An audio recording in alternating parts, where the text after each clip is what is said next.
building a kind of PNC stuff with the transit system. But basically, it is not exactly relevant to the transit alone. So even if it is the data which will be depends on some of the secondary or maybe some of the other categories of the data which can be relevant to analyze the public transit system. So that will be going to addressing here also. So this is the kind of the content coming up, like the data types and the data collection process. So apart from that, suppose if you have the kind of big data, how it can be analyzed and what are the sources of the big data, and some like few case studies are also exploring here. So basically, there are two different categories of the data that will be explored. So like we generally talking like endogenous data sources and the exogenous data sources. So mostly these endogenous data sources is not depending on the customer sides or like the respondent sides. It is generally available at some point of the time and it is updating in frequent interval. Maybe the best example everybody knows that is the census data. Or like the Indian economy data. Like even if you look at the Indian economy data, so generally they collect at a frequent interval times and they will be updating. So this economy data is very, very important source for the when you are planning or making any kind of policy decisions relevant to the transportation system. So these data sources are openly accessible mostly. So we know that like the openly accessible of the even population data mostly are like GDP data. So then sometimes we need to collect some of the data systems, like we need to collect the specifically some zones data, then understand what sometimes the population is not accurately collected because it is a macro level scales, then it is very difficult to get some kind of micro level information. Suppose if you want to know the vehicle ownership data, maybe like specifically household size or like the household category income levels, then it's very difficult from the population data. So then we need to collect the specific to the zone area. Then I need to, okay, I have the population data, then I have the disaggregated micro level information, then I can easily compare. So what purpose we need to do this process?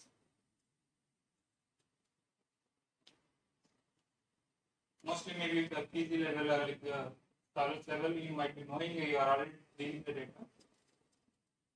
So why we need to do that actually? Like suppose I can't rely completely the data source as the endogenous cases. Like you have the population data. Can I make the model completely relying on the population data? You can't do that. So even if you want to do that aggregated level, still it is having some kind of missing information, or you don't get that what you want to exactly trying to capture it from like predicting corresponding to your models. So that's the reason. So I need to make that some kind of micro information from the survey data information, so like collecting of some topical like survey related information that will be collected again with respect to your openly access information. Then finally I will use the data for modeling purpose. So generally this will be updating on the regular basis of the intervals, then ensuring of the functionality and the reliable use of the data with respect to the output, respect to like the output perspective to the information what we have gathered and what we have in the system. So, but in the exogenous data sources, so it is the data sources which are the weather, like the traffic, social media, and the smartphone, or the survey data. These are the categories we have. Even if you want to collect the weather, so I need to keep a kind of weather station, then I need to collect the information. Though you have the weather information online sources really, that can be compared. So because suppose if I want to know the direction of the wind and the particular case of the system, time period, it is very difficult. Sometimes that particular station might be working or might not be working. So then I need to collect that particular information by using some weather stations. The same in the case of the traffic, social media, or the smartphone related data, or like cellular based data.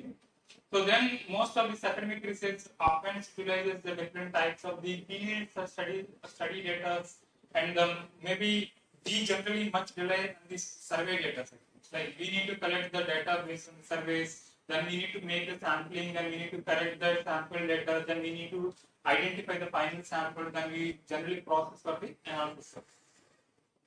So now if you look at the survey data, so it is collected from the sample of the targeted audience. now if you know that like the audience, the target audience is corresponding to the objective what we said. The objective is to understand the public transit system, then my target audience will be public transit related passengers. You should not collect that just home interview surveys. Even if you collect the home interview survey, then you need to sample it how many number of corresponding with your home interview surveys, how many people are actually traveling by transit. Let us assume you collected a home interview surveys and no one is traveling, or maybe like very less number of samples are corresponding to the home interview survey relevant to the transit, then the data need to be questionable. The same way,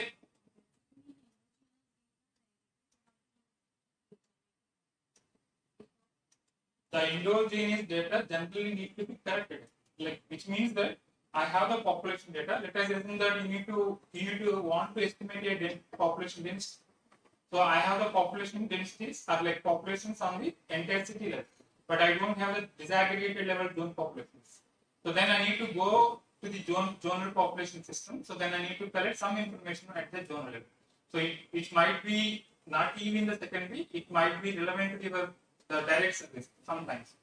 Or maybe like suppose if you want to know the household size specifically. So sometimes they may give in the entire city level household sizes in the population, but you don't get the household size of the zones.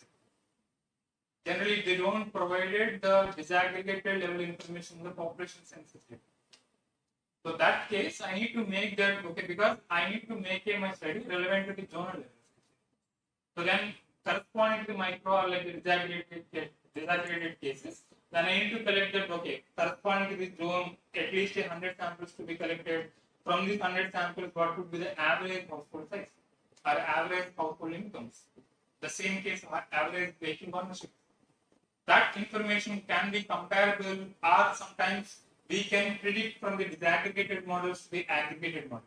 Again, you can go back, predict the aggregated case, then there is a kind of comparable thing sometimes. If it is okay, then you can use that. If it is not comparable, then you need to make some correction factors. So that's the way. So aggregated to the disaggregated cases, disaggregated to the aggregated models can be done. So the surveys are the traditional approach to obtain information on the demands for the public transport in general. So this is the general mobility indicators or what general data we generally focus mostly. So then the demographic and economy. So everybody knows that the demographic, social demographic variables are very, very relevant variables are important for the transportation models in general. So that may be like populations, area, population densities, like your population density, employment density of the particular selected areas, and the workforce, that is the average workman force of the particular zones. Even so, then the participation of workforce of the participations and the GDP of the particular area, and the sum population also important category. Like you need to know that actually what is the total unemployed of the particular categories of the zone. So that may give the idea, okay, what is average income level, how the average income levels might be changing, corresponding to the your different categories of the population. So then the separated, then we need to have the road and the passenger rail network. Suppose if you are focusing on the rail-based network system or rail-based the total passenger rail networks and the dedicated lanes for the transits, then the vehicle kilometer travel and the passenger kilometer travel for the public transit versus the private vehicles and the car, and the cost of the vehicle ownership and the cost for the public transit and the length of the cycle path. So suppose if you want to make a study relevant to the cycle, maybe like the bicycle lanes or the public bicycle lanes, then this kind of information will be required. And if you want to look at for the walkability index or the walking case, then the footpath availability, then the total length of the footpath, and what is the integration of the footpath with respect to the transit. So that kind of information to be collected.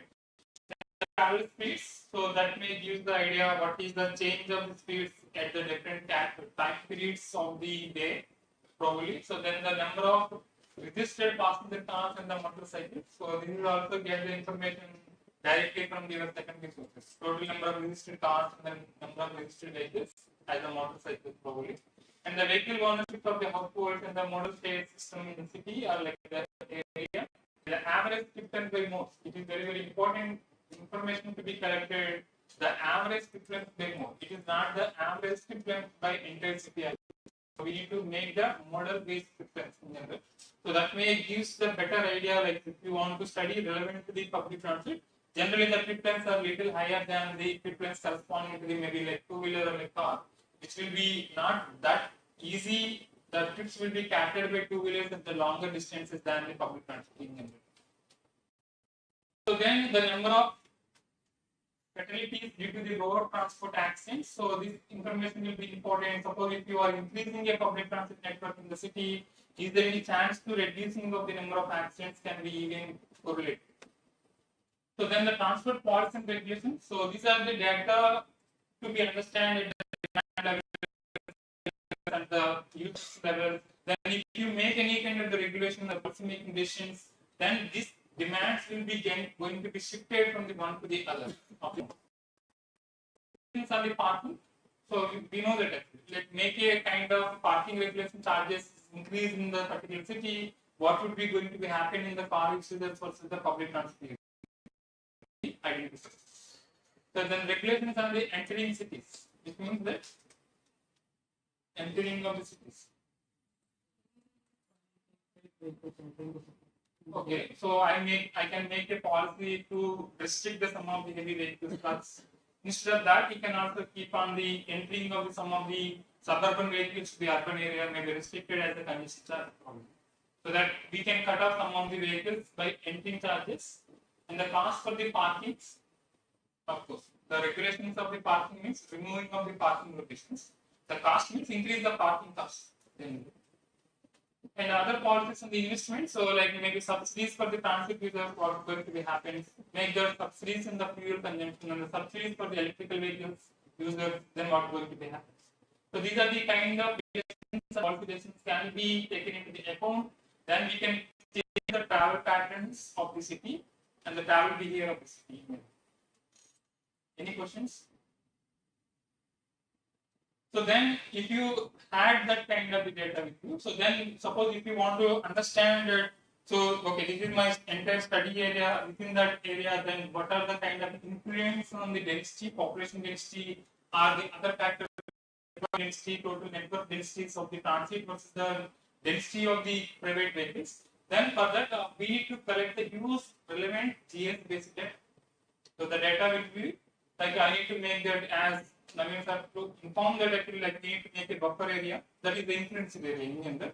Make a, suppose if you taking a kind of metro station, from the metro stations I can make the 500 meters as the buffer area. 500 meters, let us assume that your station point as the network of the like transit network of the metro. So then this is the station point. Then I can make a 500 meter radius from that. Then I will divide the area into the pockets. Then from the pockets, I will find out that what is the total land area, and from each pocket, what is the population. Then the denominator will be the total land area, then the numerator will be your population. Then I get my population. So in the total entire given area, so because sometimes you don't get the exact area divided with respect to the zone. Let us assume that, so you divided, this is the zone 1.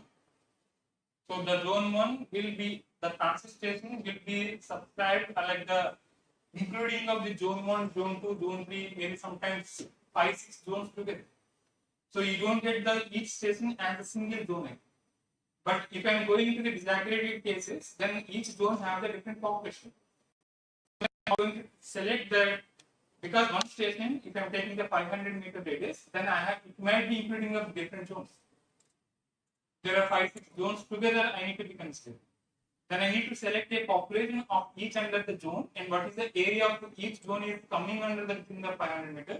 Then that will be your average population value. Then the average area of the entire all the zones together, the population density respect to that station.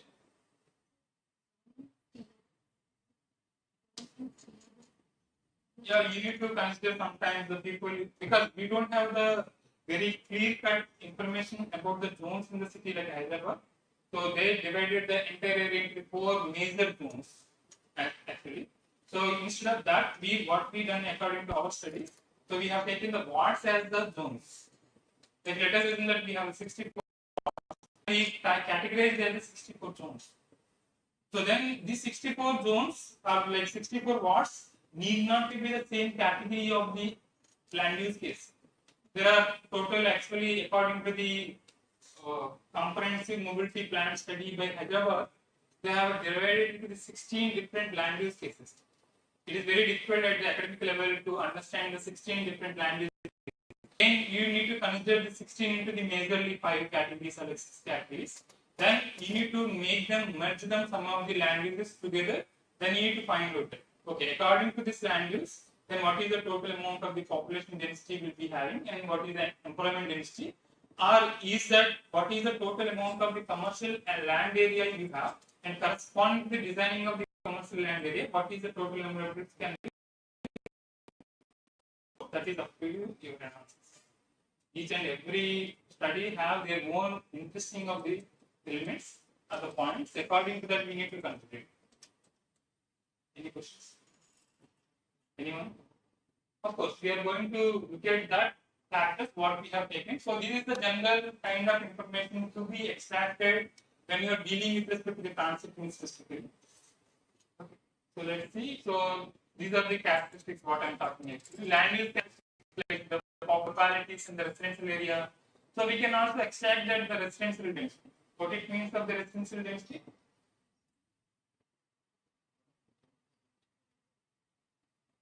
How can you extract the parameter as the residential density area? Is it the same like your residential area, total land use allocated for the residential area? That will be different again. Floor area, if you are considering, sometimes you have the high-rise building, sometimes you have the commercial high-rise building. So we need to segregate it. The residential area defined according to your total land use allocated as the 16 pockets or the 16 categories. Then sometimes we are merging together. Then I am going to consider, okay, this is the pocket of the land is specifically allocated for the residential area. Then how many number of buildings of the residential people are living in that particular area? So that divided by the total land area. So then you may get the residential density. So that sometimes there is a kind of small perception will be involved into that, because it is not that easy to get the. So we need to identify every of the residential buildings, then that to be included as the area of the residential building. Like let us assume we have identified 10 buildings. That 10 buildings.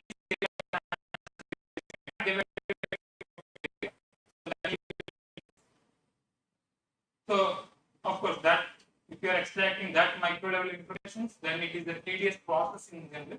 So we don't have the very freely available data in Indian case mostly. That's the reason we are struggling. So then the same way the commercial area, again it is very difficult actually. So suppose if you are taking entire city area is your study area, you need to understand that how much amount of the commercial area is there, what are the commercial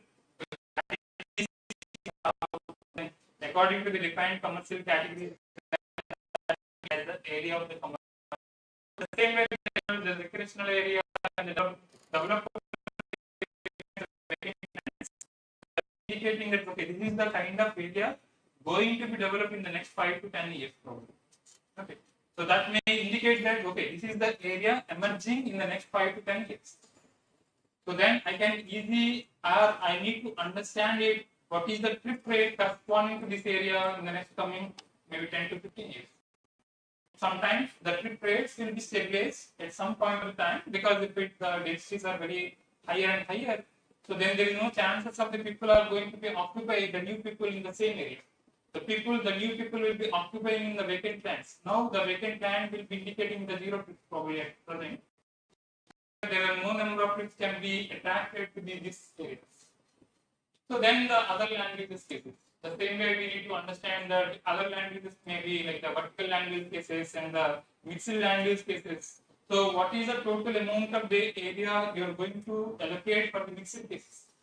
So that needs to be estimated. Then if your land is serving for the mixed, mostly those lands can be minimized the total number of trips in them by specifically for the private vehicles. So then apart from that, we need to understand that like to be estimated as the network characteristics like the load side classifications. So everybody knows generally in the urban classification system we have the arterial, subarterial, electrical and all. So based on what is the total road density we have as the arterial subarterial, and their properties, the number of lanes and the connectivities and the geometries. So what is the sometimes the geometry in terms of the intersection density are very important actually. Very basic question like more intersection density, what going to be happens or what expected to be happen. Maybe like the more kind of delay, more congestions can be expected. So then the travelers will be discouraged to travel using of that particular car or maybe that particular link. So that's the reason. So if you want to them discourage, so then generally provide more of intersection density, but it's not that easy to do that. So this road geometry will be also indicating that with respect to the number of intersections or like the road intersection densities. And the railway system properties like the number of what is the density in terms of the stations area and what is the frequently or what is the distance between the two stations in general. So this kind of information to be extracted, and the other network properties. Mostly the other network properties will be indicating where the kind of the links are attaching or maybe like other categories of the links are attaching to their arterial, subarterial categories.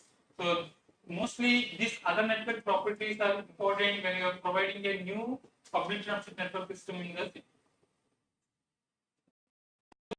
Categories of the information which are important as the topographic features like the contours. So it is very important that actually the disruptions can be expected to happen if you have the heavy rains. So then we need to make sure that what is the gradients of the city levels, then corresponding to that where or how you are going to providing a drainage system to make sure the making the less disruption to the public transit network or like road network. Other information like the water bodies, drainage patterns, and the quarry identification, the forest cover. So these are some of the informations are also important. So mostly it might not be that important for the urban categories of the system, but still it is important when you are trying to understand a kind of the resilience of the transport network or the resilience of the transit system in general. So this is the general data what we are expected to collect from the surveys or like the. So now suppose it is very tedious process when you expect to collect the data or information from the OD surveys or like the home inventory surveys. So easily kind of method can be replaced this kind of the OD or maybe like the home inventory surveys to get the OD information.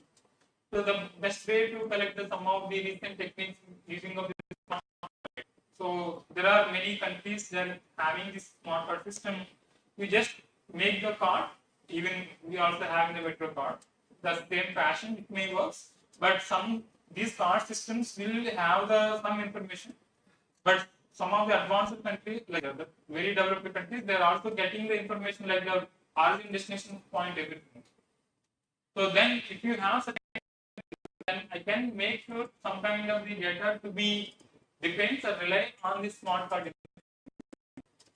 So many large medium cities in the world, such as the London, so they have the Oyster cards, and the New York, Beijing, and the Hong Kong, all these countries they have their own smart card system. So this smart card system, sometimes we have a metro card, but it is not integrated with respect to the other categories of the mode. Like if you now the question has planning that actually they already have the smart card system as the kind of mobility as a service system. So now if you traveling in the multiple modes together, still the smart card can work, or maybe like there are categories into the 4 categories of the more transit system, and the public bus, and even the yellow car, something like yellow bikes. There are 4 or 5 categories. So still some extent of the information we may get from that kind of smart card system, but it is only working for the specific to the some categories of the modes, then it is very difficult to extract the kind of body information in general. So these cards are based on the radio frequency identification. Basically, it is like RFID, like we all know the fast text, how it generally works. The same is implemented here. So the passengers are required to tap the cards between the entry and the exit. So once they are tapping, then the entry point will be noted. So then the tapping at the exit or the destination twice. So again, it is exit point will be noted. So you know the entry, you know the exit. So what can I get? So if the spot is specifically for the transit, then I may get the transit entry point and transit exit point. But what is omitted here are like not collected. The first mile and the last mile information. If it is connected with respect to the other categories of the modes like auto rickshaw or like the maybe your ride hail service systems and all, so then I may expect that it is connected with respect to the first mile point as well as the last mile. So that means I may get the more reliable body information. So depending on the type of the smart card, it automatically and continuously collects the different bit records by using the public transit or like other categories of the modes. So some cards, that's the reason actually. For example, some cards will work only entry points, so they don't maybe not recording the exit points. Some cards will be having the both systems actually. So boarding time, the location of the stop and the transit mode, so the stop number, everything will be recording. So no information at the destination stop is recorded. So if it is such a way that, so then we are losing the destination choice or like the destination point, we don't get the OD, general OD of the system. So the information collected from the smart card can be used for the public transport planning other than the just kind of fare collection system. Like what sir has mentioned that earlier we have the fare collection system, ticketing punching system. So it may be noting, sometimes it might not be noting for each and every passenger. So generally earlier if you see the conductor will note down how many number of tickets are sold at that particular stop. Okay, so it is number of stop-based ticketing systems. It is very difficult. Again, okay, I need to subtract the total number of hours into each and every destination, how many number of tickets are sold. So based on that, I may get the some kind of the OD matrix. Might not be it is that not reliable actually. Because it is sometimes I might be noting, might not be noting, probably it might be omitted. It is very difficult to get the actual information. So there are different focused on the aspects to understand from the smart card system. So like these studies are focused on the passenger incident behavior. So then for that case, generally the methodology focused on the schedule-based assignment system. So then the potential is the estimate the cause of the incidents at base. Like if anything happens, what is going to be happening, the frequency of your operational transit to the public transit users. So some of the studies are specifically for the OD matrix. Then the comparison with respect to the real-time data. Like they have the real-time data, then they have the smart card or like the mobile-based system data. Then they compared that what they have OD, they have estimated how actually it is reliable the information is getting from the your mobile or like the smart card data information. So there are some studies also focused on the examining the spatio-temporal behavioral dynamics. Like sometimes it is very easy to get the information at the some point of non-congested hours, okay, or uncongested time. But it is very difficult to get the congested time because sometimes the information recording during the congestion is very tricky or like a complex job. So then the space, okay, the people how they are moving from the origin to the destinations, I may get it. But the temporal, in terms of each and every point of the time of the day, is very difficult. So that's what actually they visualize that the spatio-temporal cases. And some studies they specifically focusing on the reliability of the information by using of this kind of the big data sources. That is analyzing the travel time, reliability from the user's perspective. Even still we are doing some kind of the crowd-based source data. So based on that, we are trying to estimate the travel times for the. So we have not categorized as of now as the more specific case. Like suppose if your bus is equipped with the GPS system, then I can know that what is the travel time at the different time periods of the city. In the same way, I can also know that how people are actually moving from the origin to the destination city. So that means if I have a crowdsourced based data, then I can easily estimate the travel times of the users of different categories of the modes, as well as I can also know that how these people are actually moving in a city at the different point of time. So what generally I can expect with that? Overall the mobility pattern, okay, good.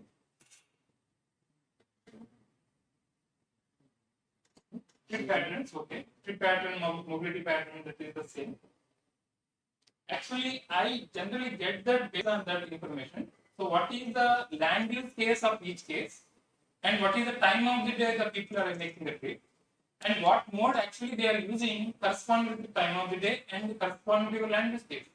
That is the more reliable information I can expect to get based on this kind of the crowdsourced data. Let us assume that if I am asking the same person, so how much I can rely on the personal information as compared to the automatic information. I will also show one of the study according to one of our PG student what he has done. So then you will get to know that actually what they reported and what actually they are doing. So then the travel behavior, Gaussian's mixture of the models.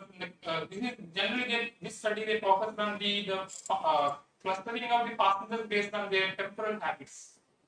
So which means that actually they categorize it based on the passengers' informations. What is the kind of purpose of the trip they are making?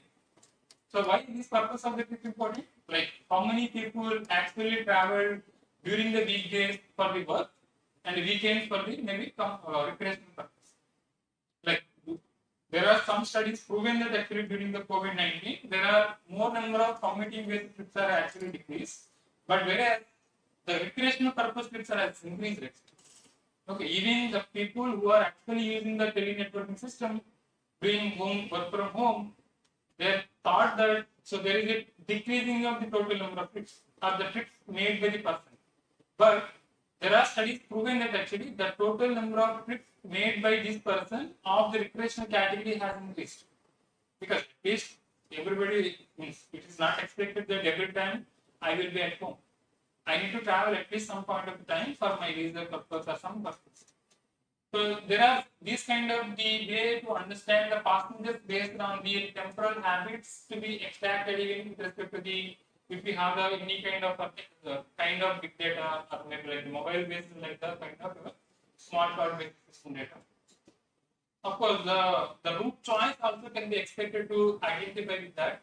And the travel behavior, that is the kind of measure of the consistency of the public transportation travel behavior. That is, what is the percentage of people they are using the public transit for the weekday commuting based purpose and the weekend for the recreational purpose. That can be expected to estimate with respect to this kind of sources of the smart card data.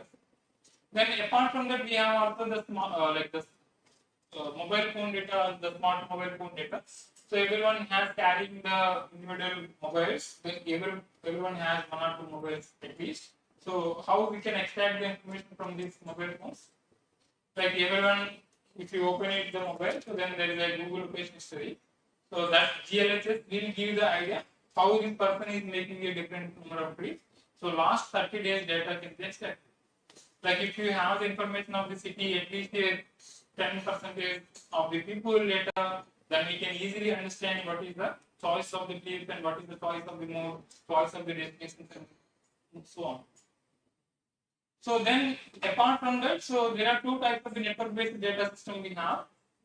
To contemporary of the public transport studies or like any other kind of survey-based data, that is call data records, and the global system for the mobile communication, the like GSM-based data, like we have mobile network-based data, or else the individual mobile GLS Google location history data. Both can be used to estimate some maybe like the different types of the trips or like the different types of travel patterns. The CDR data compares the set of the phone activity, that is the phone call, text message. Like there are so many studies that are coming up that suppose if you are messaging in the Facebook or like the Instagram somewhere, so then okay, I enjoyed in the weekday, so and so. Then according to this data, then they're collecting pooling of the data, then they're categorizing the data, how people are moving at the weekends. Okay. So that's the way generally the text message data generally they're analyzing. And the internet accessing information even actually like of course some studies they have shown that actually how many people are interested to purchase online versus the offline system. So that may give the complete idea how people travel behavior changes when they have the online sources of the system of purchase. So then we have the travel behavior with respect to the estimating of the activities at the different locations and the combinations of the smartphone and the social media data even. So then we have the positions estimation. So that is how we can estimate a vehicle positions. Like suppose I want to know that actually the congestion levels of the city, then if I get the exact in my probe data, then I can easily make sure that actually how many number of stops the vehicle has made. The more number of stops, it may indicate the more delay that maybe leads to some kind of congestion levels at the city. Yes. So that can also has done by some of the people, some studies, and the accessibility. So even if you have a smart card based information particularly, so we can easily estimate that what is the accessibility of the spatial and the temporal cases at each case of the different modes even.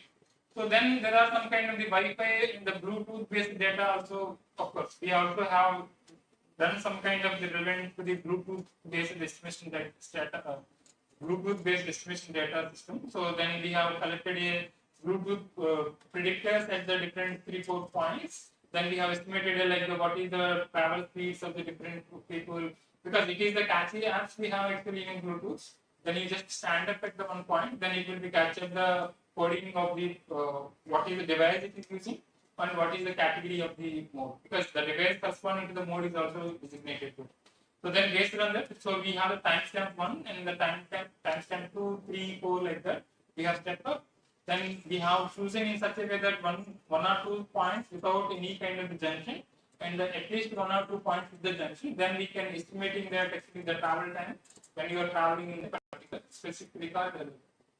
So that's the way generally predicting of the some of the case of the Wi-Fi and the Bluetooth based data. So then, of course, this is very important actually. So what are the kind of issues with respect to privacy cases if you are using such kind of information of the data? So everybody is not ready to give the JLSS data to you. Right? Until unless if you know the person, if you request several times, then only the data will be supplied to you. Otherwise, you don't get the data, you can't analyze the data. Okay. It is very huddle point with respect to the kind of privacy issues with respect to this kind of information. And apart from that, we have also the GPS. So that is the automatic vehicle location aerial information, that the GPS technology installed in the vehicle enables collecting of the time, location, service status of the transport modes. And this database is prepared by collecting of various geocoded information about the latitude, longitude, time, and the date of the specific GPS device what we generally installed in the system or the vehicle. So this AVL data is widely used in the conjunction with respect to the smart card data in the different outfits. Like mostly, like there is some studies going in the Hyderabad. Actually, they are almost equipped with respect to the 68 vehicles with the GPS, and they want to understand that how much amount of the stoppages of the bus system is there in the Hyderabad. So that may give the idea. Basically, they want to do this study with respect to the for the operational cost purposes. So based on the number of stops increases, then there is more amount of the operational cost that might be leading that the operator wants to minimize this particular cost. So for that actually your smart card data cannot be supplements that information actually. Like if you have the GPS based data, so that may give the complete more clarity about the number of stops and all. So then the GPS data has many other applications of respect to the car route mapping and the measuring of the taxi service, freight tracking system, commercial fleet management. There are so many kind of applications are there with respect to the GPS. So these are the different kind of studies that have focused on GPS based data systems. So I don't want to read too many here. So it is important to understand the model of how the individuals move in their time and the space. That is our interest. Like my interest is what is the time of the day the people are actually moving in the city and where they are actually moving. That is the time and the spatial, the temporal and the spatial cases of the movement of the people to understand the travel patterns of the particular city. In this context of the public transport, the travel pattern and the related statistical analysis are important, and adopting a plan to improve the current and the promote the new public transport system or the providing a seamless public transport system to the user in general. Of course, for that we need to have the data. So when you don't have the data, the supplementing of the public big data systems will be more reliable way of analyzing of the transit data information. So then it is also important that the performance assessment as part of or the integrated part of the system. So now if you want to analyze it, like okay, I am going to supplement the data to your big data. Then I'm asking to, can you able to evaluate the public transport system in a city? Now, can you make some idea what you are going to do with that? Let us assume that I have supplied the data of the GPS based data. You have the lat, longitudinal, and time, and even the speed also to be given to you. Because I know the section length, then I know the time stamps, then I can get the speed. Then how you are going to start to analyze such kind of data?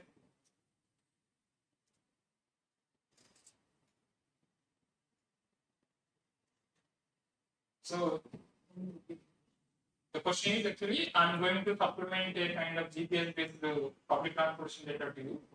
Then I'm asking that, can you able to evaluate the public transportation system in a given city? And the data is consisting of lat, long, the timestamps, and the speed. But because obviously you may get it. Because you know the timestamps, then you know the length, then you know the actual speed is designed, then you know the speed is running currently. Then based on that, you may get to know that what is the number of clocks of the delay schedule. I would start with operational analysis of this. The route level stuff. Visualize the routes, look at intersection of routes, also look at stops which are highly serviced or under serviced. These type of analysis can be able to do with these data and come up with policies related to route rationalization or which are the areas where I need more routes, which are the areas where I can cut short some of the routes.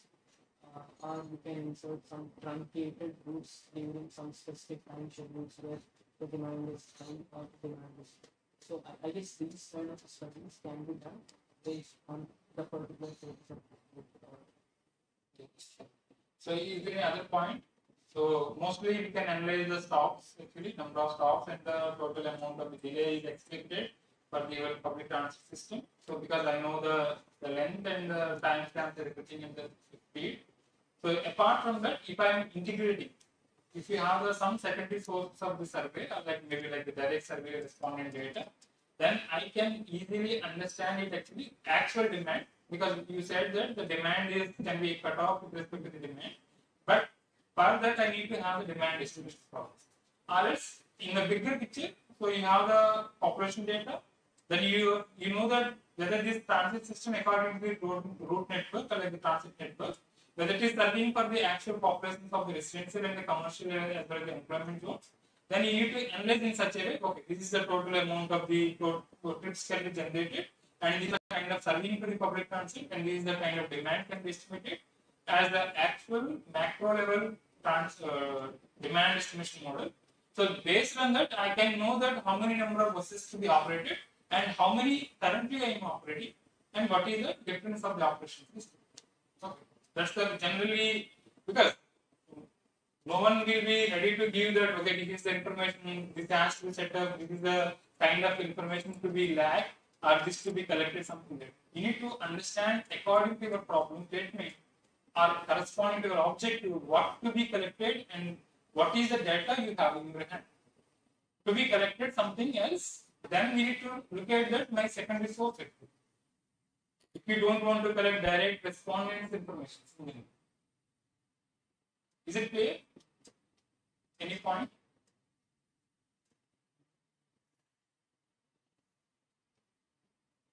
Okay, let's start that. So this is one of the study what we have done here actually. So the case study is respect to the Hyderabad Metro.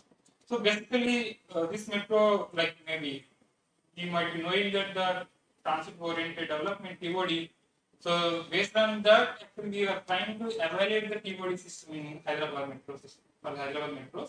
So for that we collected the different categories of the data. Let's start understand what we have collected the data first. So then first step, of course, there are the three types of the data has been collected corresponding to the understand the evaluations of the transit oriented development in Hyderabad city. That includes as the land use data and the transportation data and the orientation. There are three categories of the data. The same paper I have posted in the group. You can go through it actually, then you will get the more clarity what we have done there. So then the land use data, so data on the density. So then it is represented as the population density, residential density, employment, commercial. So these are the 4 or 5 categories we have collected. Of course, these categories are divided corresponding to the, what we have done actually basically.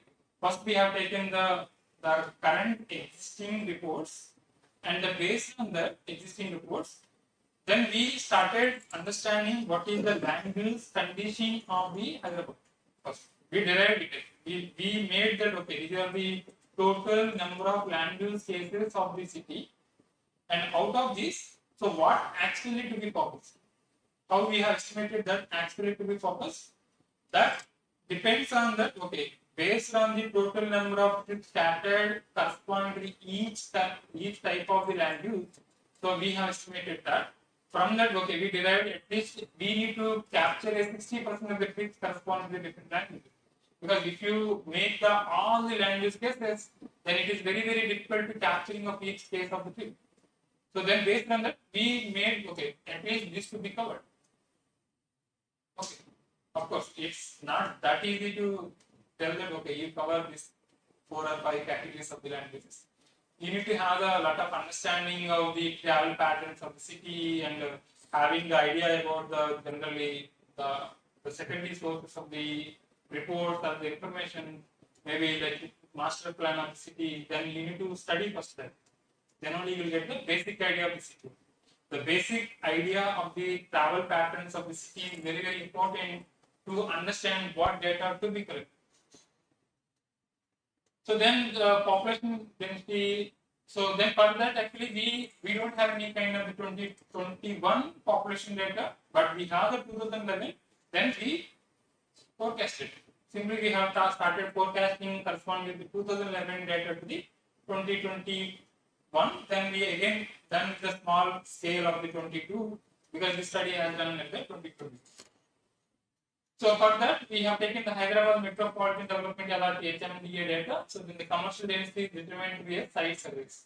That's the reason actually. We have done the different site surveys to understand the commercial densities, population densities, so many other parameters. Of course, the vertical land is mixes. So we taken each and every strip of the lands in the 500-meter radius. Then each and every building we have taken for the vertical land is mixes. So we have taken how many number of floors and what purpose each floor is serving. So then based on that we have come up with what is the vertical land mix of the particular zone. Then we average it, then you will get the average vertical land mix of the zone. Because we generally using that each and every corresponding to the station, the different zonal letters. So I need to know that for this station, how many number of zones it is serving, then corresponding to that average, what is the land, the population density, what is the average employment density, what is the average commercial density. I can't take that each and every zone employment like the commercial density to be included into the model. It is very difficult how to do that. So that's the way we have done it actually. So then the diversity represented as the horizontal axis mix. There are 2 different types of mix in the diversity, that is horizontal and the vertical. Horizontally, which means that actually, okay, you have the different land use mixes. Then what is the average land use mix in the horizontal? Maybe like you have commercial, you have the residential, you have the vacant land use. So then what is the average land use mix of the particular zone? The same way the vertical land, so that is representing of the vacant.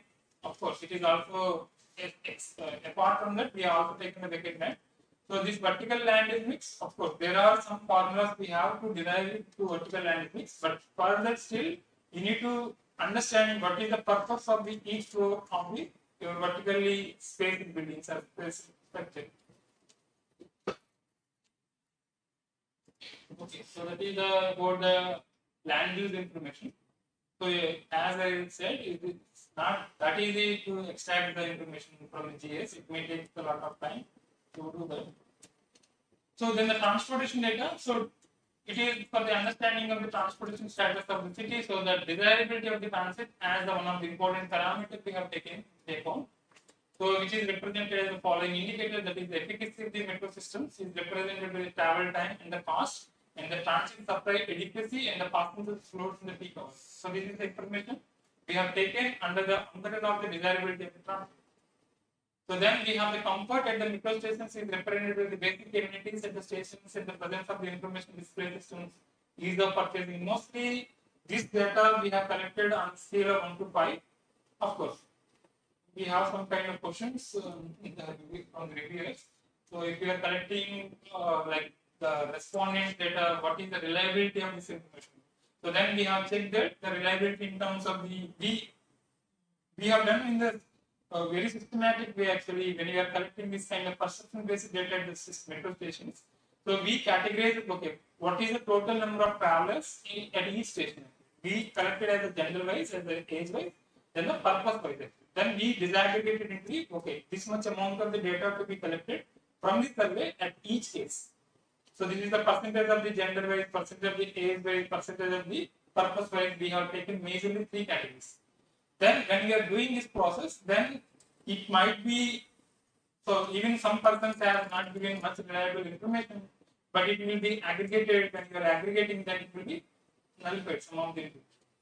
So that's the way we collected with respect to the respondents information. But still, actually, it is very hard to get some of the information. The ease of purchasing the ticket, how to make this data as the quantity to it. It is very important. So ease of the purchasing of the ticket can be quantified. Very difficult. In my opinion, it is very difficult. So then we asked that whether this ease of ticketing at the particular station is compatible. Are you agree with that? Or ease of ticketing is there at the particular station? Are you agree, strongly agree, or disagree with that? So then the people are responded, maybe agree, disagree, according to the case of their purchasing capabilities. Now they are using phone pay and other mediums and then regular card users. We ask how long we are standing. That would be some number. When you take it, this is the service mentioned, and when you are trying to do station wise analysis, because nature of the footprint at one station may differ to other station. So the waiting time for the ticket, that can be even point. But actually, what happens? You have the letter in the according to our information. So there are passengers. When we are before collecting the data, we have collected the basic preliminary service. Then we have identified how many people are actually buying a ticket at the counter, buying a ticket at the directly Paytm, maybe phone or something. So then it is we have to get the information the people who are buying at the counter. So when you are collecting the information at the counters and collecting the information who are buying at your phone pay something, so then there is a kind of difference of the opinions. Okay, when I'm purchasing a ticket by phone pay, I can say it is very easy. But who are purchasing at the counter, so I stand at least a 5 minutes time, it should be very less something. So this kind of, that's the reason actually. Instead of that, we made it as okay, whether it is comfort, easy of the ticketing purchasing at this station, are we agree with that? In that case, you don't know. For example, if there are 5 people who are using PhonePe and 3 are using Phone, definitely we don't know. Their opinion will be. That's the reason we made that one question before that, like the question is which method of phone pay or like the ticketing. So we aggregated the information. So then there is no issue actually if I get the 30% as the phone pay and the 50% as the counter ticketing persons. Yeah. So because that makes that actually the reliability of collecting of the information. Even when you are collecting this information actually, like let us assume that, so when you have the 5 different zones, then I am assuming that actually I am extracting the information very accurately of each and every zone of the population, and I am making that the particular area of the zone. But when I am going to the next station, so I have the 2 stations or maybe like 2 zones. One zone having the 95% is occupied and the other zone is the 5% is occupied. Can I omit this 5% because 95 is contributed in the zone 1 and the 5% is coming in the zone 2, because digitizing of this 5% of area may take at least 2-3 days. Can I omit it? If you are omitting, so then the consistency of the data is not there. So that's the way the consistency problem, the reliability of the information problem will come. So if if you want to collect more accurately, first you need to have the base information of the system. That makes you understand that, okay, what to be collected, how to be collected.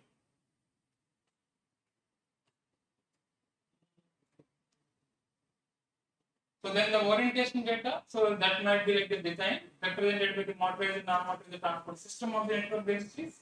So we have collected the what is the total amount of the motorized network density and non-motorized network densities. So in terms of the public network density and the percentage of the public spaces and the frequency of the shuttle operator at the bus services from the transit stations and energy safety at the intersections. So these are all comes under the categories we have taken into the design case. And the distance to transit, so represented by the nearest transit stop from the different land use types, and the destination accessibility represented by the frequency of the transit service, and access to the various destinations by the transit stations by walk and cycle is collected, and the demand management represented by the parking supply and the parking demand is collected, and the dissonance represented by the percentage of the stations are the residents who desire to live but they are not living. So that means we have asked in such a way that are you desire to live within the permissible area of the station? If they making that, okay, I agree with that actually. But they want to travel by your transit system, but the question is actually the reverse that. Okay, if you want to desire to stay very close to the station, but that you're not making the using of the transit system, what makes you difficult to use that or not using of transit system? So that information we also taken as a dissonance case actually. So then the difference to the environment represents the prevention of the air pollution, vehicle emissions, and the e-bike public bicycle sharing system. These are some of the information we collected. So then if you count all together, so these are like the 9 different Ds. So from the density to the up to the difference to the environment, so these 9 Ds we have used to evaluate the TOD system. Of course. Non-reference network that based on presence of sidewalks, footpaths, or elevated structure considering the non-motorized. Because if you consider sidewalks, Yeah, I understood. Based on the bicycle system, you're asking probably.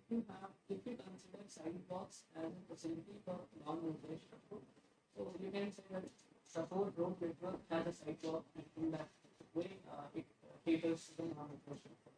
So did you consider that segment, or it is just based on sidewalks which are exclusively there for pedestrians? Actually, some 1 or 2 stations, what we observed actually, we have the bicycle system also. So that we taken what is the total length of the bicycle network at the particular station particularly. So then apart from that, few stations do not have any kind of like the walkway or like the footpath system which are connecting to the stations specifically. So there might be like let us assume that we have taken the 500-meter radius. When we have considered the 500-meter radius, the other station also 500-meter radius. The 2 station distance is the 1 kilometer. So when we are taking into the account, so then the footpath is available up to a distance of the 200 meter, 300 meter, very nice footpath. Then afterwards it is completely disappearing, which means that within my 500-meter radius of the buffer area, so I have the some length of the footpath as a density design of the non-motorized transport, but remaining is not there actually. So then I can take that to total length and available. You mentioned 500 meters. Is this sort of evaluated based on Indian condition or we follow the standard literature? Because if you go into the literature, the standard practices here in US or Europe, half a mile is considered as a buffer for any driver. So is that based on that, or you try to come up with Indian scenario based on which you come up with that? Okay, so for that actually we started exploring of the information from the users. They hard to walk with 500 meters. Initial, whatever the preliminary setups are there, what we have done. So hardly they mentioned 250 meters, 300 meters, not more than that. But still, what we have done is actually, so the way which we have selected, so we collected the literature as you said. So there are studies have done for the 800 meters, 600 meters, 500 meters, even some studies very few at the 200, 300 meters. So we have selected in such a way, even if I go with the 800 meters, the other station will be including the buffer area of this study area. So it should not be active. So then when we are taking the radius of the 500 meters, it is exactly meeting of the other station area. So then we have chosen, okay, 500 meters is a more appropriate than the users what actually they are pursuing to walk. Maybe like that is the 200 or 300 meters. So in such a way, we have chosen the 500 meters. Yes, overlap. It makes sense? Yes, so we did some hey, I'm not a what I would call, I don't know if I should call him a transit person if you will. So I think it's arbitrary to say it should be some distance. So the scale of impact of each variable could be different. So for example, there could be variables that have impact at 500 meters. There could be other variables which could be having an impact at a 800 meter level. So in one of our works, we got a lot of comments criticizing, discussing about it. What is the theoretical support for it? But what is the theoretical support for using only 5 or half a mile? It's a applied thought process. So I would suggest, again, if data processing is not too burdensome. So some of the techniques, if you're using JS, you have good databases, layers of data is available, you can draw buffers at 400 meters, 800 meters, easy. If again, depending on what you're trying to do. If it is available, test more. Test multiple. I mean, why should bus stop density only be significant at 400 meters or 800 meters? So my approach would be, let the data tell you what is significant. So we've run a model where in tomorrow's class I'll show you where we checked 200, 400, 600, 800 for all variables, and we selected one that offered the best fit. So for some variables we got significance at the 200 level, some variables we got at the 800. Again, practitioners find that a little hard to understand. That's what my personal experience has been. Because again, you need to look at data difference. But what I'm thinking is the idea that people's perception, or nobody's drawing these buffers, right? And if I'm a good translator, I'm not really drawing, oh, I am living 450 meters from the stop, this stop, so I will behave this. No, it's a way for us to capture what is around the station. So I think we are limiting to our own understanding and saying everything has to be around 500 meters. So if data permits, I will suggest looking at multiple buffers for different variables, and then let data tell you. So whatever gives you the best fit, you choose that. So that way, people are, you can think of this as, if you want to give data support, it's like for different variables, people are using different layers of perception. Right? So when they're looking for a grocery shop, they don't want to go more than 300 meters. But if they're going for a hardware shop, then they don't expect it to be there right next to the house. So people are following different distance metrics for different things. So why should we impose one for every? Right? So we can explain that in that fashion. And again, I think if you're doing a data-driven model, at the end of the day, most of the things that we do are data-supported. So let data let you guide you to what is the model. That would be my take on this.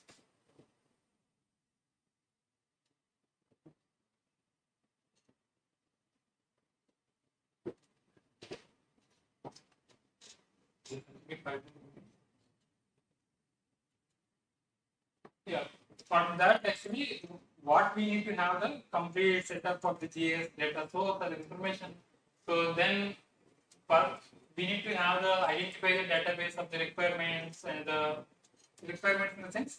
Okay, if you want to make the layers of the data, what kind of the JS secondary source information will be required, like the network layer, the zonal layers, and the multiple different types of the JS layers. Then you overlap it and understand the different types of the your zonal information and the network density information.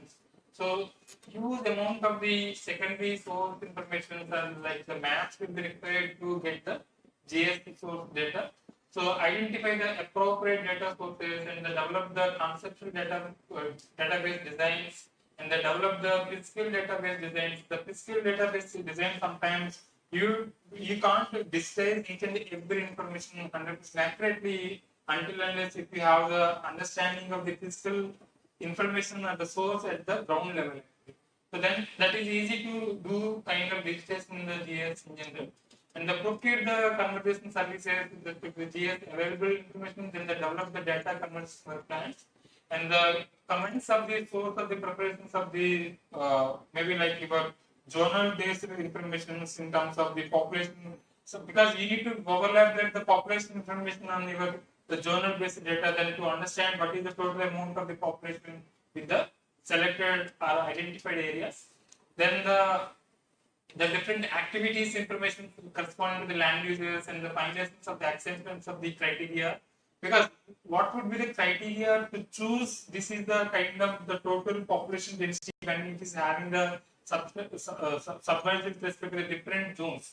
Then I need to have the criteria. Okay, at least I need to take the maybe some amount of the area even if it is coming. So when we are doing this process, actually, what we have difficulty faced actually when we are taking the station. Like let us take the buffer area of the 500 meter radius. Then I have the some of the zones having the 80% occupied, 20% occupied, but some zone having the 1% occupied. For that, sometimes whether because 1% occupied on the digitized information of the GIS maps is very difficult to extract the areas and the population is the 1%. Because we have the population of the zones if I am taking, so that is the ward population we have taken generally. Let us assume that we have the 1 lakh population of the ward. For the 1% of the area, so how can you choose the population? Then how we are going to aggregate with respect to the remaining zones? Then this is a very tedious task what we have faced actually. Of course, what one of my students has faced at the time. So then the comments of the database maintenance, of course, this is very important. Each and every time we need to update some of the information, particularly with respect to the network information.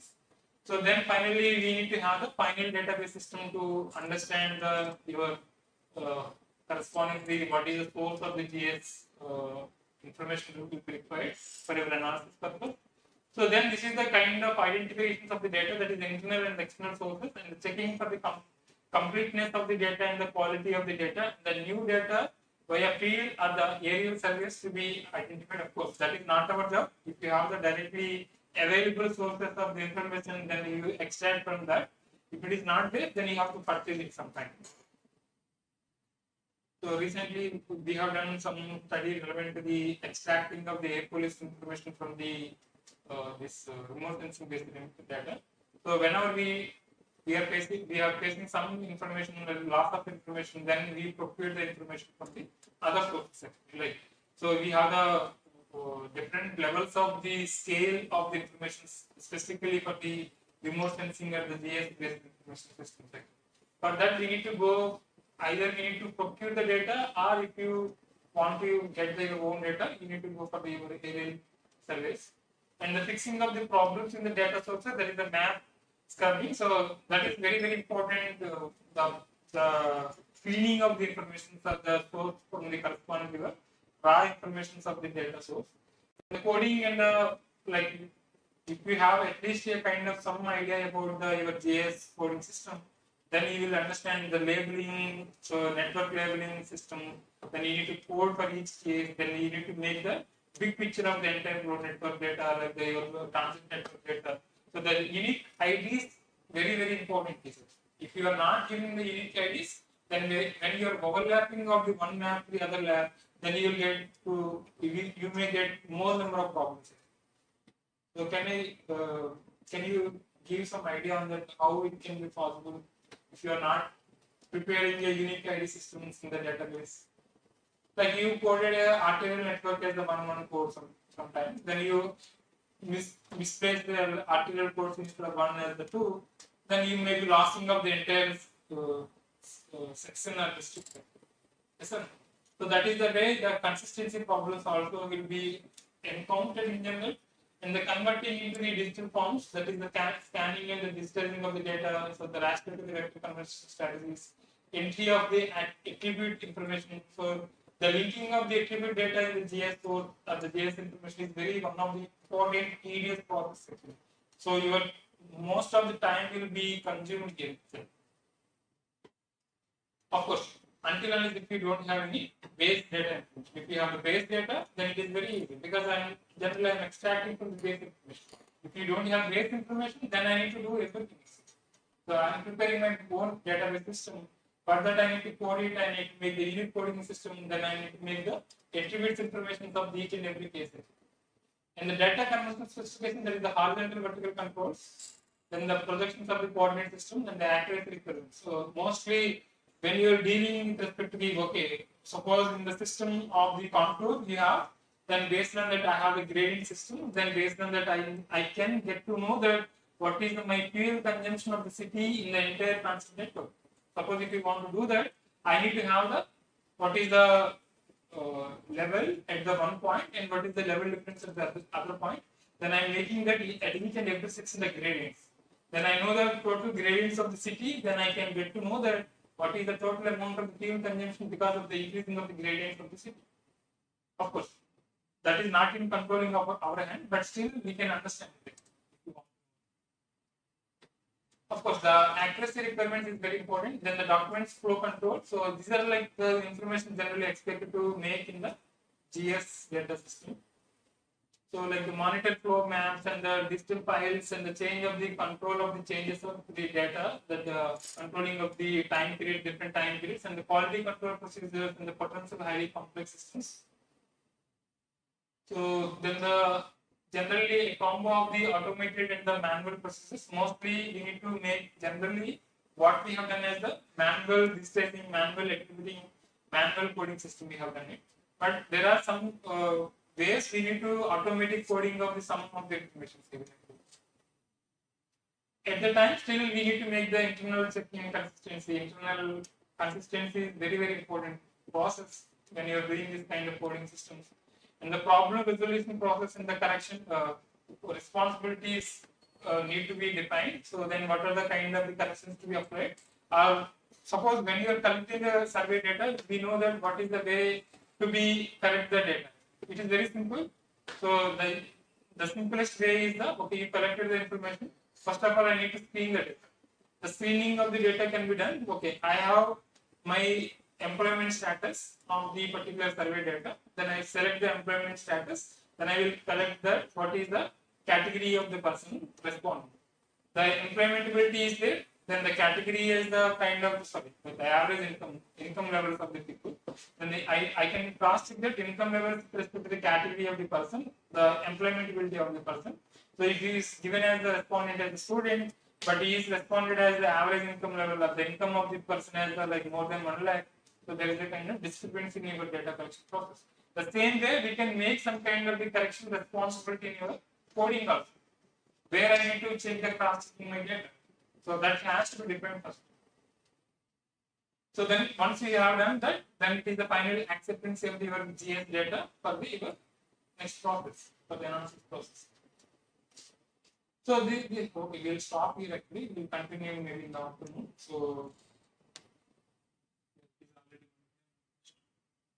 do you have any points to be discussed or like any questions? In the slide number 7, you mentioned about land use characteristics, classification, the classification for the Indian state. What is the source of code? Generally, we identified the 16 different land use characteristics or land use cases according to the master plans of the HMDA. So if you collect the master plan details of your city, suppose if you have, then the master plan, they might have defined actually what are the different types of the land use cases they are considering to the account when they are doing a service. They are doing the different categories of the surveys like the OD survey pattern, travel letter surveys, or like the streamline surveys. There are different surveys they may generally do it. So based on the land use cases, they will define it. In the report, you can easily upload.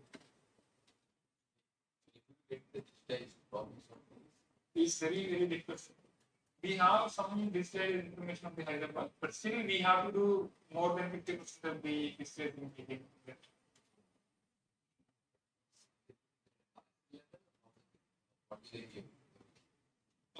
Actually, it is the partial level, sir, because we have the incomplete the zonal information. So what we have done actually, we have collected the ward specific information. Then we have digitized in respect to the wards. Then we have the transit network data. Then we overlapped on that. Then we collected the densities. because what level population we have, and we have the even the what are the major locations of the land use, what they have provided on the base information. Then from that again we collected the ground based data to some extent. Use it's a little easier because you get part level data for entire state of Florida. So not just one city, we just did the project where we modeled parcel evolution, how each parcel is changing over time. We had 10 years of data. We used that to look at each. So each parcel is each site, each plot, like it's a house. We have that. So there we had 100 land use classifications. So we had to reorganize the classification. We can't model 100 dimensions. So we made it into 14, something like similar to what program show. But yeah, I think data is the challenge. I think good digital data is available. You can do a lot with it. But that, yeah, So we wait for lunch. Lunch is arranged and see this data. We need to understand where generally this GL based data will be getting collected. So the sources are very important. Sometimes we need to make the resolution. If you want to make more resolution data, then the cost might increases. Then we need to look at the applicability of such cases of the resolution. So when we are going for the very recent experience of the emissions based data, when we are collecting from the emissions based information, so then when you are collecting a 1.5 meter by 1.5 meter grid size data, then it is much costlier than if you want to collect the maybe like 5 kilometer radius, 5 by 5 kilometers grid data. So in such a way, like sometimes if you are going with the 5 kilometer by 5 kilometer, then the applicability in terms of extracting the information of the relevant to the pollution, so it is very difficult. So we need to have the 1.5 by 1.5 grid size data generally. So that's the reason the applicability, suitability, and the increasing of the amount of the data corresponding to that. These are some of the important information we need to look at when you are going for the this particular GS based data. So the sources might be like the map and the drawings are like the aerial photography system and the satellite imagery and the CAD database when you're specifically looking for the network based data system. And of course, the government commercial spatial, like everybody knows that actually the Survey of India will have the huge amount of information relevant to this GS based data system. So then the commercial activity database system respectively even some like if you want to collect the relevant to the land use information of the Hyderabad, specifically we need to either request from the GHMC, they will provide some extent of the data. So if you don't have that system, then we need to go with the specifically one category of the data. We requested the electrical bills. Of course, they have not given for all the watts information, but they have provided some kind of the watts. So this electrical bill data we have collected for the reason is here. So to understand that the way we started with understanding of the relevance, the relation between the TOD versus the gentrification. So when you are trying to look at the gentrification point, so then is there any way the gentrified is happen of the particular study area locations? So that we are trying to understand with respect to the current bill, like the electrical bill, corresponding to the house rental system and the land values and all. So based on that information, so we are trying to extracting or understanding the information when it can be happens the gentrification for the system of for the selected TOD areas. Of course, this is the way still the remaining information like the maps and drawings, the digitizing and the scanning, the available raster to the vector informations. If it is aerial photography, the photogrammetry and the photographic implementations of the system, the digitizing and the scanning of the conversions in the digital systems. Of course, these are the kind of the micro level information we may get from this. What are the sources of the data we have? So, let us see the one case of this respect to Bangalore, what they have done to understand the kind of the BMTAC, like what the have the bus system. So, the public perception about the BMTC, they have evaluated actually. So they have collected almost like 196 samples by a total of 50 questions they have used it. So I told already, so most of the time, so when we are collecting the this survey data actually, it is all about the respondents information. But still actually, like if the respondents information you don't want to relate too much, then I need to make all this kind of information, then I need to make the quantifications of the information. So the questionnaire which was developed consisting of the two sets of the items. So then each one is consisting of the 25 questions. So then the demographic profiles of the respondents they have collected and the types of the buses used from by the respondents have collected and the frequency of the bus travel also collected. So this is the kind of the information they have collected. So that is the bus information scheduling and the route maps are available, and so like the reliability of the dimension they have collected. So corresponding to the scheduling system and the route maps are available from the bus system. And the time during of the peak hours, they also collected that what is the time scheduling during the peak hour systems, and the availability of the buses, maybe like in terms of the network coverage systems, they are collected.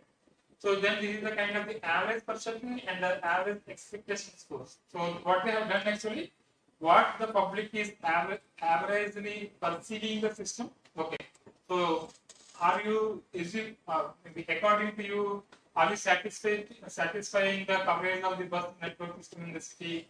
Okay, then 1 to 5 scale, okay, which is okay for me, like maybe 3 or something like that. The expectations maybe scores, you see actually the scores are very, very high. So then the scores, the expectations minus your average perception score, then the differences of the opinions can be expected. So generally the expectation scores they have given actually, okay, what actually you are assuming and what actually you are expecting. You are using the system as the coverage is the satisfying, maybe like the 1 to 5 scale. If I ask, okay, you might have given the 3, but according to you, is it sufficient or you need to have a more number of bus coverage system, like the more number of operation in terms of the frequency or the more number of buses to be operated in each corner of the city is something. So this expectations is not corresponding to the operator point of view. It is again public's point of view. So we need to derive the expectations of the each question. Yeah, that is the your scale is different. But the problem is actually sometimes this is the kind of another issue we can expect in like the this scale should be according to generally the scale should be in the equal case. Otherwise, again, there is a lot of difference in the opinions made. Of course, it again depends on the how and what basis you are designing the system. Like if you want to evaluate that the expectations of the public perception are meeting the demands at the corresponding to the operator perception.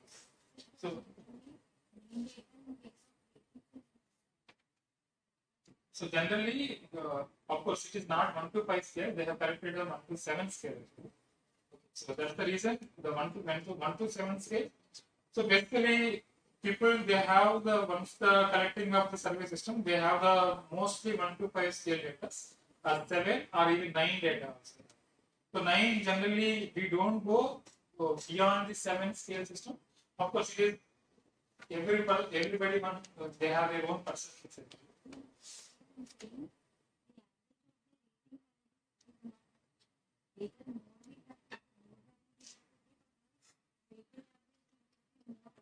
Nearest value to weight actually.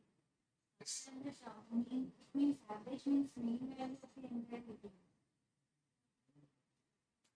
The mean We need to take weighted mode or weighted average. generally the weighted average is the more reliable compared to the direct averages. Because if you take the direct averages, obviously it is combining up together. But it is, I'm not talking about it is just weighted average or mean. So it is a total value corresponding to your expected value to the difference of your perception. The perception, what actually you are on the system on the ground level. So like they have collected huge information actually, like the majorly they collected in terms of the reliability point of view and the tangible dimensions and the responsiveness of the dimensions and the endurance and the qualitative point of it. So this is the kind of information they have collected from the public's opinion. So this is the one of the case study I have taken from the one of the paper relevant which they have done from the Bangalore point. Bangalore. The primary investigation. So this is another work what we have done in our own student actually. The GLHS data can supplement the travel surveys. So what we have done is actually the preliminary investigations we have taken out first. The accuracy of the GLHS data is assessed with respect to the GPS based survey. So basically there are three different categories of the information we have collected. The first setup we have done in the GPS based survey we have done. The same persons, then we have floated a questionnaire in Google form. Then we have asked for the last 1 week what are the kind of the activities he or she has done. That information we requested. Then the same person we also requested their GLHS information. There are three categories of the information. One is the GPS based information, and another one is the Google form based information like the questionnaire survey. Then the third one is the GLHS, that is the Google location history information from their mobiles. So then this GPS loggers is used for the survey. So at least this GPS we supplied to them, then they carried out at least a week. So like 15, total 15 members we have supplied the GPS. Like we circulated for the different time periods.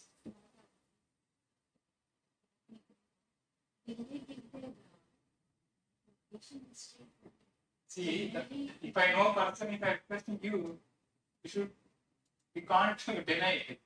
So like we catch up the persons, like those who are not, like it is kind of a snowball method. So based on the snowball techniques, we identify the people who are ready to give the information. If they are denying, that's fine. We can't force them anymore.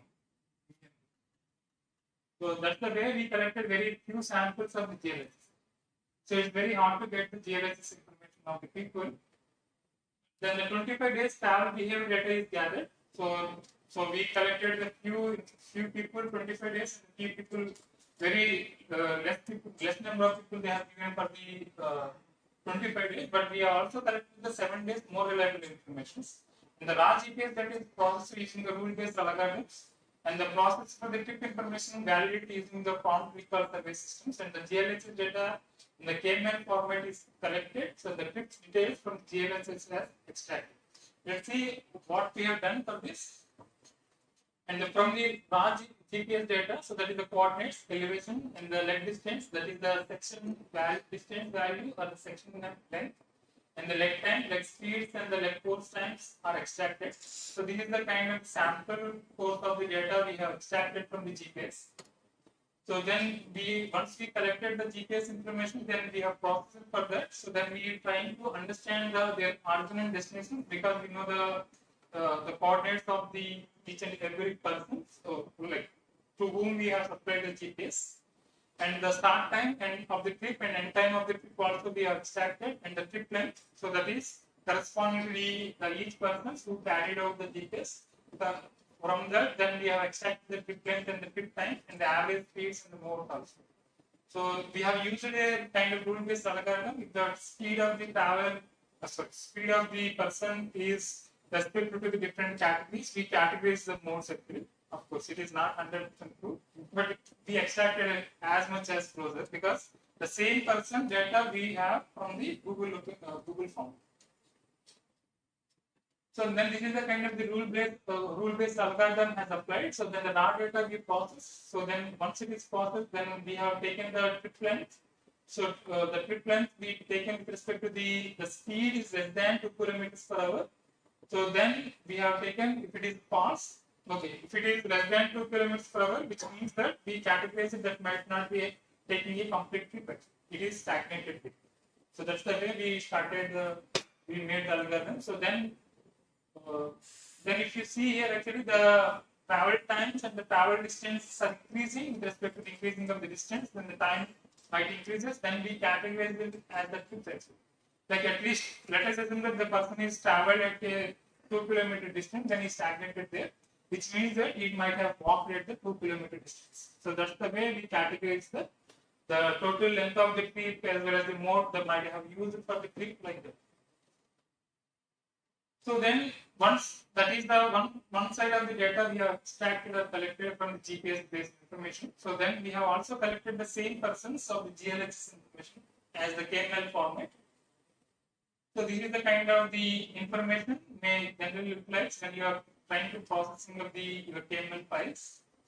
So then the 82 trips were recorded based on the like the preliminary survey or maybe like the pre-resume survey. So sorry, like the pre-selected people surveys.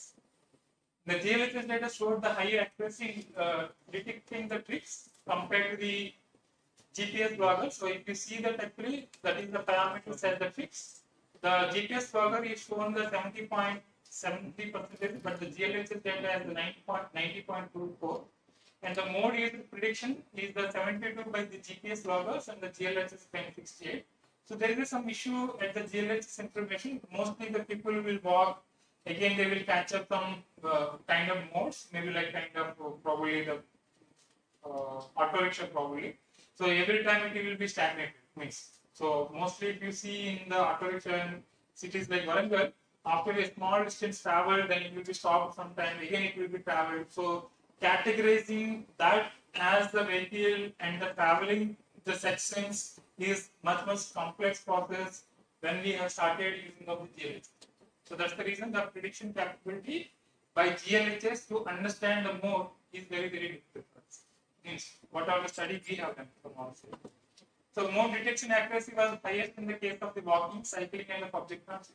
So that's what we estimated here. So the mode detection accuracy was very poor in the case of the motorized two-wheelers in the cars because it is very difficult to identify the average speeds of both the modes are very closer. So we are unable to predict that whether it is two-wheeler or like whether it is car. So this is the kind of code we have made. So then to convert the formatting of the collected data. So then the processing of the raw GLHS data. So formatting time and the coordinates and the extractions of the relevant raw data and establishing additional parameters, the parameters in terms of the travel time specifically, and obtaining the raw data for the concerned speed. So that means mostly the GLHS data once they supplied is 30 days data in general. So then we are trying to understand where we have the GPS data plus where we have the same duration of the Google form data. So these three has to be checked parallelly. So that's the way. So we are trying to understand from the obtaining raw data the concerned weeks because only we assessed the 1 week data because the only 1 week data of the Google form data is available, that is the response data. Then the check for the trip ends and the check for the mode use and the extractions of the trip information. That is what we have done at the end. So then this is the kind of the results we got. So Monday, so that is the number of trips made by cycling is 2, and the Tuesday, so then this is the kind of the number of trips made by cycling, then the vehicle, like vehicle and the motorcycling and the walking like that. So these are the trips we predicted as mode wise. So this is the total number of trips predicted. So that is the Monday, 3 trips, Tuesday. Just for example, I am showing the 1% data actually, but we have multiple number of it is used information. So we have collected very few members of the 1 week. Still, it has the huge number of data. So the Tuesday 6 and the Wednesday 6, like this is the total number of trips made by person. Like if you see that the number of trips made by this person is higher than other. So we need to, of course, it's very difficult to assess in such a way that whether this person is category comes under the student or like working employee, something like that. But generally, if you analyze, like the Monday, he made 3 trips, Tuesday 6, Wednesday 6, Thursday 6, probably Friday 6, which means that it is the kind of commuter workplace trip. This person comes under the category as the commuter work. So we can also categorize in such a way actually. So if you also, if I'm making this data on the projecting, and we have also done the overlapping on the Google map, or maybe like your total Warangal city, then we also estimated that their original destinations are. So where their people are coming, where their people are going, like. Of course, this is the part of one of our MTech student work. So then this is the okay. That is the one part. So like what I have shown in the morning session, like the big data collection system. Like if you are interested into collect such kind of the mobile based information system, then we can also make the understanding of the number of trips and what is the trip length and what is the body matrix of the people of the city, particular city, also can be extracted. And this is the other kind of the work with one of the PG students. So we have also done like the mass, how people are interested to use the adopting of the mass system in the city like the Hyderabad. So first of all, we need to have the kind of understanding of the mass. So that is the understanding of the mass. So it can be integrated, what kind of the categories of the modes can be integrated and how it generally works. It is simply as the journey planning system actually, mass. If you have the mass, we have the more reliable information of the transit system along with the paratransit can be available. So then the ticketing system more reliable way of the like the paying for the ticketing and the kind of information about the time scheduling and everything can be available. And it is also very important that the connectivity as the first mile and the last mile and the transfers of this any specific stops. And also we will get the more information about the transit availability of the city. So generally it may be like the challenges can be, we can see like with respect to the urbanization. So mostly the increasing of the population, the increasing of the urban sprawl can be expected, then it may lead to the congestion. So then it may interesting that the people to move towards the or to work out to minimize the congestion or like minimization of the adverse effects by addressing of the electrical vehicle system or like automated vehicle system or like shared mobility. It is simply considering as the technological transformation. So once we have such kind of the technological transformation, so something kind of app or maybe like the technological system should be having the connecting of all together. Like I need to have the kind of system of the automated vehicles to be operated as the maybe like your shared mobility system or maybe like the other category of the vehicles with respect to the electrical vehicles. And if you combine together as the probably as the mass, then it is more advantages we may generally get in terms of minimizing the congestion or adverse effect. So generally it is the traditional way of commuting of for an average Indian involves in the combination of the different transport modes. Like how many people are involving in terms of the different categories of the modes from home to the your actual transit stop, again transit stop the office. Like it is the connecting of your first mile and connecting of your last mile. So if you want to increase the demand to the transit, so then I need to make the more connectivity and integrating of all these categories of the modes together. So then the demand for the specific transit modes will be increases in general. So it can be happens or like it can be expected to happen with respect to the kind of this kind of apps like the mobility as service. So then these are the modes for convergence and the trial to your needs of the mobility packages. So then convergence in the sense again it is the connecting together seamless operation system in terms of the reliable time scheduling and the ticketing prices and everything. And this mobility service gives you access to all modes and the real-time information for the journey as well as providing the instant journey plans and the booking systems at one place or at one hand in this at a time. So it is the evolving of the concept in the transport sector, which basically provides the different travel options. So generally, when you are choosing a single individual modes, then you have the very limited options. Like if I want to travel by transit, so I want to look at only the scheduling of the transit system. I don't have any idea or I don't have any information about the other categories of the modes or like the paratransit, probably, which are not connected to the transit system. So MAS is an integrated transport solution that combines the different transport modes in a single mobility package. So mostly in terms of the scheduling and the ticketing point of view. So with the MAS, we can easily plan the trip. So then we can easily book the ticketing for the trip. Then we can easily also pay. So then generally this is the kind of the situation with respect to the MAS, which will be connecting of the higher category of the rapid transit to the bus transit system, then the the shared mobility system, then even the public bicycle sharing system probably. So then the situations with respect to the mass will be connected. So then we can choose the different plans.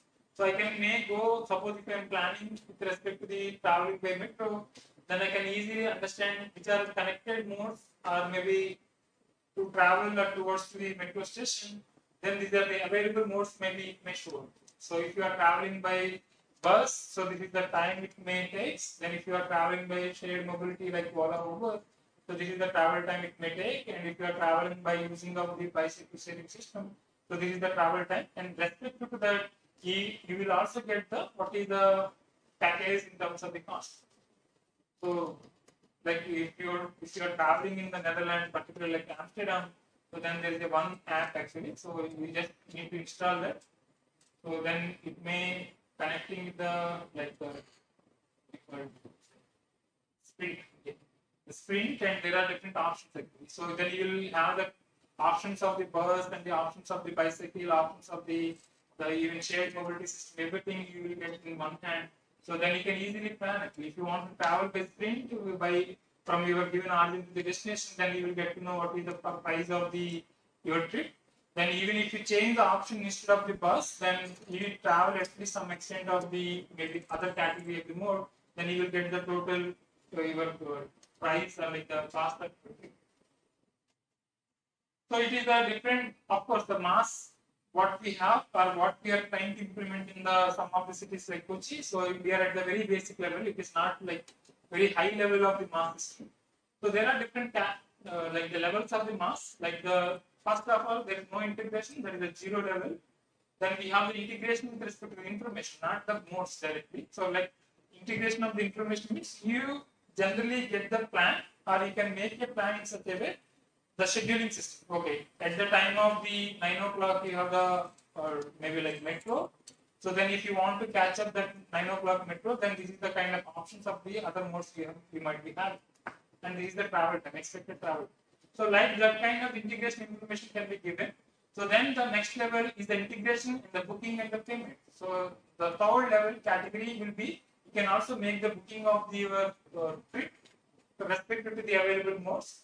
Then the fourth category, you will have the passes bundling system. Like I can make the pass for the next 1 month, or I can make the pass for the week, something like that. So you have bundles of the options to choose respect to the plan for the payment systems. So then the other category, that is the highest level integration with respect to the societal goals, like suppose the same app can be used to book for the cylinder, or like the paying for your maybe any kind of OTT channel payment, everything at one platform. Like nowadays, even if you open a phone pay, everything is available at phone pay. Like you can pay for the booking, you can book for the movie ticket, you can book for the trip tickets like metro probably. So even you can make your FASTag payment like that kind of the app. But these apps are completely different. How it is different? So even if you open your phone pay, everything is there. But this mass will be different than the phone pay's app. How? It is not integrated with any modes. It is not giving any scheduling of your trips. But that is very important as a plan, like the transportation planner. So how to integrate them and how to make the scheduling them. The best way of the scheduling or integration of the information scheduling. So then it makes that the journey planning, that is the real-time journey planning, allows the user to plan their journey and the ease of transactions and the flexible payment terms, the user experiences, and the personalized services. So these are the different types of the services can be expected by mass. So this is the way generally the mass apps may look like. So this is the upcoming journey. So this is the like the home from your place. Then the journey will be started at this time, and the total amount of time it takes, and the ticket is booking. So then it is also showing that what is the pickup time if you are booking as the radical service at the beginning or the first mail service case. So then you can also discover that what are the nearby kind of interesting places for you, then corresponding to the nearby places, then what is the best option for to book your journey category. So then we have the different types of the subscription options, like 7 days, 20 days, something like. So then finally you can make monthly plans and then pay for the rights. So generally, how it works, the main complexity, anybody can point out that, like, what is the main complex point of this? Which level is the more complex? We have these many levels. Simple integrating of the information is very easy. Infrastructure, okay.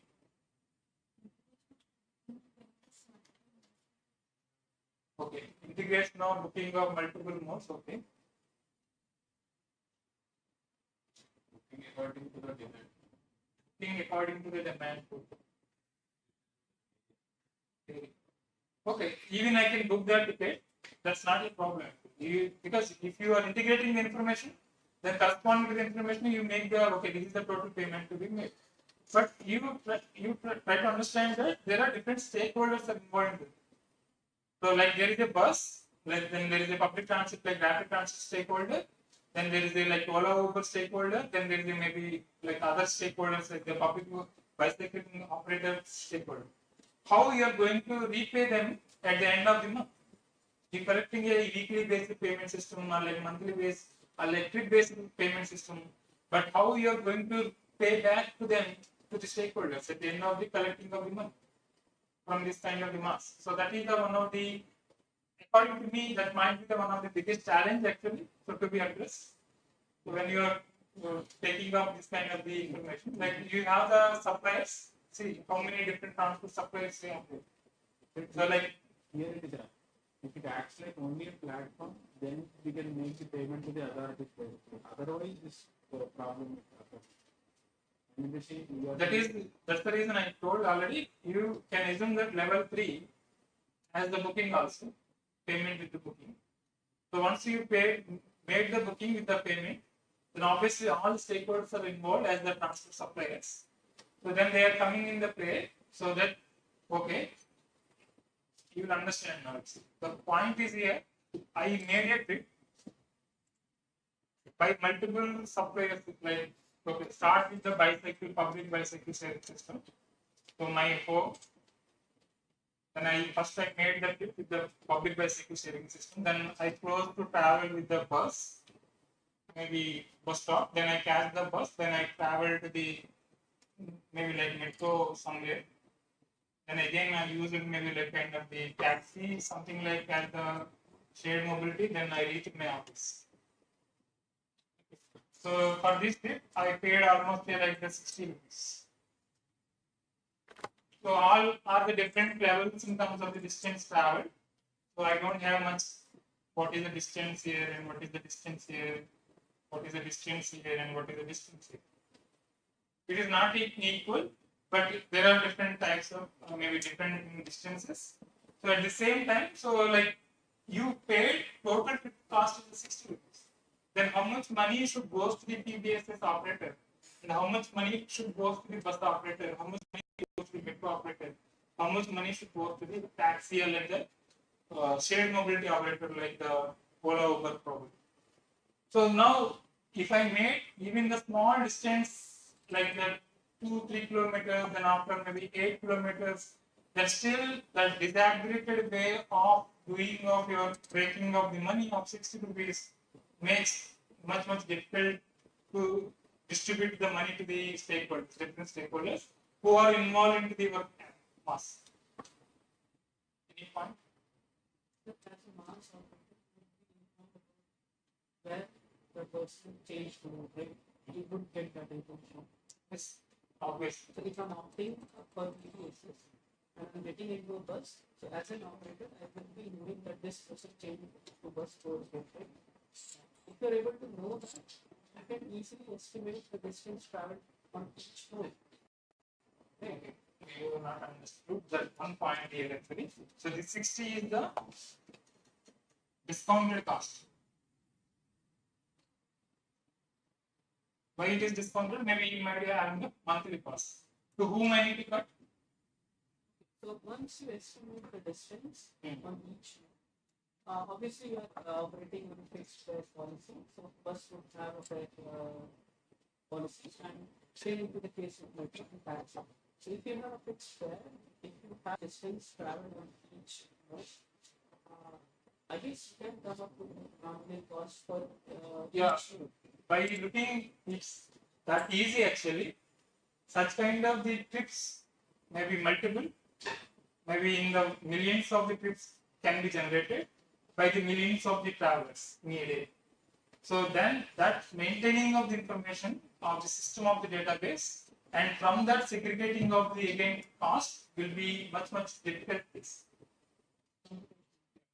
So that's the reason. If you have the more combinations of the suppliers in the transport, like the transit systems, then it makes more and more impact. At the same time, there is the infrastructure cost will be different of the different operators. Like, see, the infrastructure cost of the bus will be different, and the metro will be different, and the PBSs to be operated will be very different. So I need to provide the infrastructure with respect to relevant to the PBS system. So then that cost will need to be paid by the operators. So then he may ask definitely, no, it should be much higher for me compared to you. Because anyhow you are building a road network and you are operating bus on that, but what would be the extra cost for you? How often you are getting the point? So that's the reason. If you want to make them integrate more and more complex way involving of all the operators, so then their need of the infrastructure will be costing or maybe increasing the complexity more. And the other, that is the advantage of the traveler experiences in terms of the availability of the information. Then it is the kind of the data and the system integration. And finally the service provisions for the users. Then this is the kind of the demand set. So then these are all comes under the categories of the supply set. So then, of course, and after doing of all this kind of exercise, and if no one is demanding of the service, like the mass user, then there is no point to do that. So then these are the kind of stakeholders, users are involved as the sites and the city, and the public transport authorities, and the mass platform providers. So finally, who actually made this platform as a mass, we need to pay to them. Some cost will go very big. So this is the kind of the survey we have designed to one of our students has done. Okay, so then of course we have not modified some of the points in it. Still it is the kind of billion something we kept it, but of course it is not the actual design survey form. So we made that. So what is the kind of user choice when they have the mask? Like we have bundles of the options we have created. The options, okay, if you want to try as the mask, just integrated of the information. That is the first options we have given. Like we have the options of all the options what I have shown as the first case. So these are the different, these are the levels. So for each case of the levels, we started the, okay, you want to know only integration of the information? Are you, okay, if I am providing an app by integrating of the information, are you ready to accept it? So even if you are accepting the mass as the system, first of all, the user should be increased to the mass users first of all as the app first. Means we need to download and install. When you are using, then you need to pay for the service at least. So that's the first option. So that is, are you accepting of the integrated information as the mass? Then are you ready to book? Integrating of the information with the booking option. Are you ready to accept it? So then the next option is the passes of the bundles. Which pass of the bundle, monthly, weekly, and the daily based trips, which is the most reliable of the option. Like we have designed so many options of the bundles, then we have categorized into the like the public perception about that. So what the kind of the public perception, attitude, the behavioral control, and the social norms. Suppose the social norms data we have taken into account in such a way, like if you friends are like the relatives of somebody are interested to use this kind of the mass app, are you ready to use that? Something like these are the different kind of these options we have given. Then we have done the different kind of the models with that. So this is the kind of information we have collected, social demographic information. Of course, this is the very basic data. So the traveler characteristics, including of the questions about the mode commute. So generally, what mode they are currently commuting mode. and the frequency of the trip, purpose of the trip, average travel distance and the times, and the mobility situations of the respondents such as the driving license, ownership and the ability to drive, and the attitudinal indicators questions like the usage, sorry, regarding the technology usage, convenience, like whether they are using any kind of a technology relevant to the transport system and the convenience, price, concerns, time cost, because when you're using the kind of the apps like the mass, then the data is open to the providers, stakeholders, generally. Because they know that where you are coming, where you are going, everything. So some people very much concerned about such kind of information to share. So then they are not that ease of technology users. Actually. So that's the reason the technological uses we have taken out. And the mass descriptions, like the expectations from the mass and the stated choices of experiment. So we have designed a stated preference questionnaire designs respected to the what are the options we have designed at the initial stage. So these are the kind of the data we have collected. So mostly the data study location is the public places in the Hyderabad, like food courts, metro stations, and the colleges. And the data collection method using of the Google form. Of course, the form is designed in the Google form, but we have taken the offline face-to-face service in general. And the data collection mode is offline, and the total number of samples are collected as 930, and the number of samples finalized. So almost 127 samples are out because of the ambiguity involved in the question, like the respondents' information. So of course, we have also taken out the one question as the willing to adopt the mass, like kind of the two categories as the yes or no, as well as the are you willing to adopt the mass system, which is integrating of different categories of the transport system. Are you agree with that or not? Like strongly agree to strongly disagree is also taken. So